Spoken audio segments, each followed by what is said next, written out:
Si maintenant on regarde la deuxième étape qui concerne les liens interpages. Alors là, c'est très intéressant.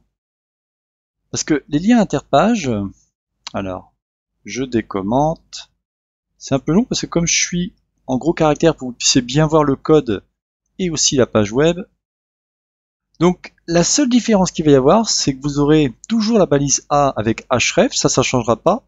À la différence que, c'est que vous mettrez un dièse. Le dièse indiquera que vous avez un lien interpage.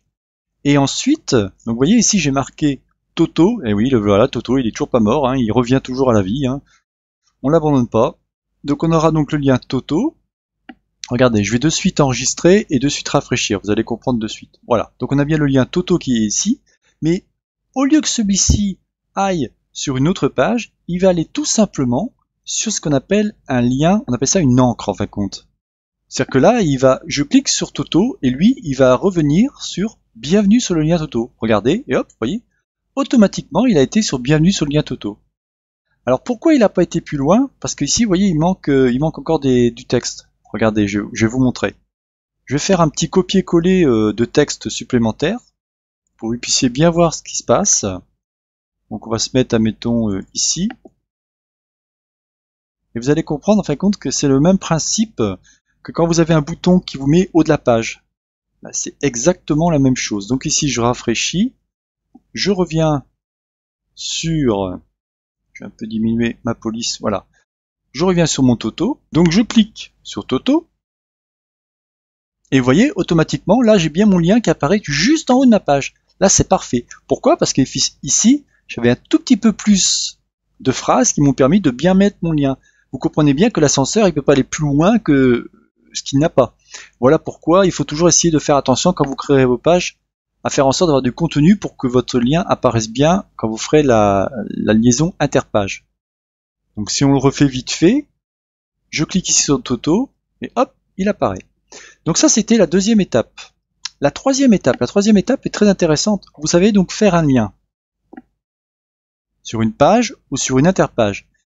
Imaginons que vous avez une page, et vous souhaitez, quand vous cliquez dessus, pouvoir agrandir cette image. C'est-à-dire qu'en fin de compte, vous allez cliquer sur l'image et ça va agrandir votre image dans une autre page web, bien évidemment. On l'appellera par exemple page 1, ce que j'ai fait ici. Donc ici, Donc qu'est-ce qu'on fait? On crée ici une image SRC avec l'emplacement où se trouve l'image. Hein. Donc c'est dans mon répertoire image perso min.png avec les dimensions et sa balise ALT qu'on entoure de la balise link, c'est-à-dire la balise A. Et là, en fin de compte, on crée un lien sur l'image, tout simplement. Donc si ici, j'enregistre et je vous montre, donc vous voyez, comme je vous disais, quand on clique ici sur l'image, avant de cliquer, regardez, on place ce curseur, on a une main. En fin de compte, ça veut dire qu'il y a un lien sur cette image. Il suffit de cliquer dessus et automatiquement, on va accéder à une nouvelle page avec l'image en plein écran. Pareil, vous voulez revenir à votre index HTML ou ce qu'on va appeler la page d'accueil, vous cliquez sur le lien en dessous et automatiquement, vous revenez sur votre page.